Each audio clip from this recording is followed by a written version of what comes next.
ವಿಜಯದ ಮದ ಮಂಡ್ಯದವರು ನೀವು ಛತ್ರಿಗಳು ಅಧಿಕಾರದ ಮದದಿಂದ ಡಿ ಕೆ ಶಿವಕುಮಾರ್ ಹಿಂಗ್ ಮಾತಾಡ್ತಾ ಇದ್ದಾರೆ ಅಂತ ಹೇಳಿ. ಹೌದಪ್ಪ, ನನ್ ಮದ ಜಾಸ್ತಿ ಇದೆ. ನನ್ನ ಮದ ಇದ್ರೆ ಕಡಿಮೆ ಮಾಡ್ಲಿ ಬಿಡೋರು. ಯಾವ ಛತ್ರಿ ಅಂತ ಹೇಳಿದ್ದೀನಿ? ಯಾರಿಗೆ ಹೇಳಿದ್ವಿ ಛತ್ರಿ? ಇವ್ಗೇನು ನೋಡಿದ್ದೇವೆ? ನಾನು ಬೇಕಾದವ್ರನ್ನ ನಾನು ಏನಾರು ಕರ್ತೀನಪ್ಪ. ಕೆಲವು ಕಳ್ಳ ನನ್ನ ಮಗನೇ ಅಂತ ಹೇಳ್ತಾರೆ, ಸುಳ್ಳು ನನ್ನ ಮಗನೇ ಅಂತ ಹೇಳ್ತಾರೆ, ಪ್ರೀತಿಯಿಂದ ಇನ್ನೊಂದು ಪ್ರೀತಿ ಮಾತಾಡ್ತಾರೆ. ಅದು ನಮ್ಮ ಇಂಟರ್ನಲ್, ನಮ್ಮ ಯಾರಿಗಾರು ನಾ ಏನೇನು ಹೇಳ್ತೀನಿ. ಇದು ಯಾವ ಛತ್ರಿ ಅಂತ ಹೇಳಿದೆ ನಾನು? ಅವೆಲ್ಲ ಸುಳ್ಳು. ಯಾವ ಛತ್ರಿನೂ ಇಲ್ಲ, ಯಾವುದೂ ಇಲ್ಲ.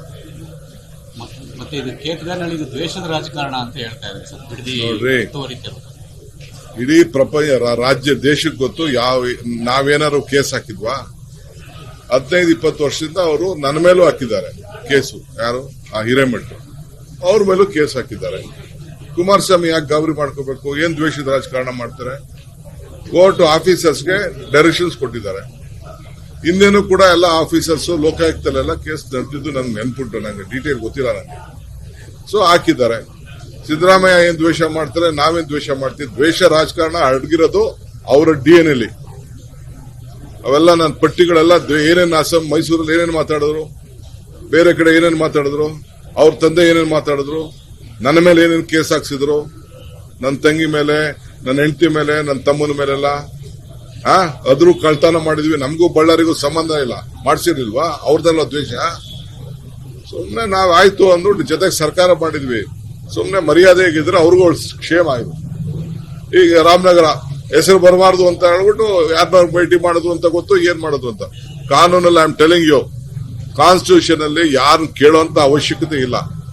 ಏನೋ ಇನ್ಫಾರ್ಮ್ ಮಾಡಬೇಕು, ಒಂದು ಸರ್ಕ್ಯುಲರ್ ಇತ್ತು, ಅದಕ್ಕೆ ಇನ್ಫಾರ್ಮ್ ಮಾಡಿದಾರೆ ಅಷ್ಟೇ. ನಮ್ಗೆ ಅದನ್ನ ಮಾಡೋದು ಹೆಂಗೆ ಅಂತ ಗೊತ್ತು. ನಮ್ಗೆ ರಾಮನಗರ ಜಿಲ್ಲೆನ ಯಾವ ರೀತಿ ಬದಲಾವಣೆ ಮಾಡಬೇಕು ಅಂತ ನಮ್ಗೆ ಗೊತ್ತಿದೆ, ನಾವು ಮಾಡ್ತೀವಿ. ಅದು ಒಳ್ಳೆ ಸುದ್ದಿ. ಇದು ರಿಯಲ್ ಎಸ್ಟೇಟ್ ಇದಕ್ಕೆಲ್ಲ ಬದಲಾಯಿಸಕ್ ಹೋಗಿದ್ರು.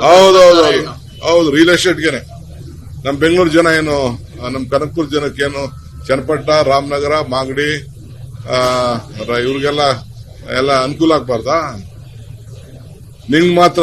ನೀವ್ ಯಾಕೆ ಬಂದ್ರಿ ಅಲ್ಲಿಂದ ಬೆಂಗಳೂರಿಗೆ? ನಮ್ದು ಬೆಂಗಳೂರು ಜಿಲ್ಲೆ ರೀ, ನಮ್ ಜನ ಬದುಕ್ಲಿ ರೀ. ಐ ಆಮ್ ಫಾರ್ ಬೆಂಗಳೂರು ಜಿಲ್ಲೆ ಜನ. ರಾಜ್ಯದಲ್ಲಿ ನಮ್ ಜಿಲ್ಲೆ ಎಲ್ಲ ಆಸ್ತಿಗಳು ನಮ್ ಜಿಲ್ಲೆ ಜನದ ಆಸ್ತಿ ಹೋಗಿದೆ. ಅವ್ರಿಗೆಲ್ಲ ಒಳ್ಳೇದಾಗಲಿ ಅಂತ ನಮ್ಮ ಆಸೆ ಇದೆ. ತಪ್ಪೇನಿದೆ? ನಂಬರ್ 1. ಎರಡನೇದು, ಇನ್ನೊಂದು ವಿಚಾರ. ನಾಳೆ ನೀರಿನ ಉಳಿತಾಯಕ್ಕೋಸ್ಕರ ವಿಶ್ವ ಜಲ ದಿನ ನಾಳೆ. ಸೊ ಅದಕ್ಕೆ 22ನೇ ತಾರೀಕು ಇಂಟರ್ನ್ಯಾಷನಲ್ ವಾಟರ್ಸ್ ಡೇ. ಈ ವರ್ಷ ನೀರನ್ನ ಈಗಾಗಲೇ 5ನೇ ಹಂತ ಕಾವೇರಿನ ಪ್ರಾರಂಭ ಮಾಡಿದ್ದೀವಿ. ಬೆಂಗಳೂರು ನಗರಕ್ಕೆ ಎಲ್ಲ ನೀರನ್ನ ಒದಗಿಸಲಿಕ್ಕೆ ಎಲ್ಲ ವ್ಯವಸ್ಥೆ ಆಗಿದೆ. 6ನೇ ಸ್ಟೇಜ್ಗೂ ಈಗಾಗಲೇ DPR ರೆಡಿ ಆಗಿದೆ. ಹೆಂಗ್ ತಗೊಳ್ಬೇಕು ಅನ್ನೋದು ಇನ್ನ ತೀರ್ಮಾನ ಆಗ್ಬೇಕಷ್ಟೇ. ಈ ನೀರನ್ನ ಉಳಿಕೆ ಮಾಡಲಿಕ್ಕೆ, ನೀರನ್ನ ಸರಿಯಾದ ರೀತಿ ಬಳಕೆ ಮಾಡಬೇಕು ಅಂತೇಳಿ 1 ತಿಂಗಳ ಅಭಿಯಾನವನ್ನ ಇಟ್ಕೊಂಡಿದ್ದೇವೆ. ಅಂದ್ರೆ ಸಾರ್ವಜನಿಕರ ಅಭಿಯಾನ. ಸೊ ಅದಕ್ಕೊಂದು ಕಾವೇರಿ ಪೂಜೆನ ಮಾಡಬೇಕು ಅಂತೇಳಿ ನಾನು ಹಿಂದೆ ಘೋಷಣೆ ಮಾಡಿದ್ದೇನೆ.